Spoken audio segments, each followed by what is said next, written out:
Guwahati press ক্লাবত গ্ৰন্থ উন্মোচনী অনুষ্ঠান কপিল ঠাকুৰৰ নৱতম কবিতা সংকলন কথাৰ সখী কবিতা নামৰ গ্ৰন্থ উন্মোচন কৰা হৈছে। গ্ৰন্থখন উন্মোচন কৰে সাহিত্যিক মণিকুন্তলা ভট্টাচাৰ্যই। পূৰ্বায়ন প্ৰকাশনে প্ৰকাশ কৰি উলিয়াইছে কবিতা সংকলনখন।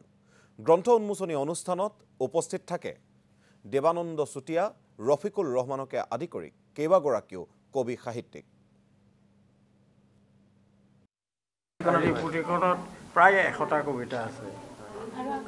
দুবিধ আছে, তাত হেৰি এখন নাটকো আছে, এখন কাব্য আছে। গতিকে কবিতা বুলি সকলোখিনি ধৰিব নোৱাৰে।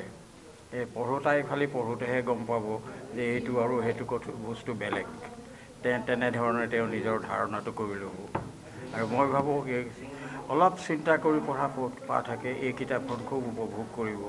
কাৰণ এইটোখন কিতাপ মানে ল'ৰালি কালৰ পৰা যৌৱন আৰু বৃদ্ধাত্ব অৱস্থালৈকে লিখা হৈছে, বিভিন্ন অৱস্থাৰ কাহিনী।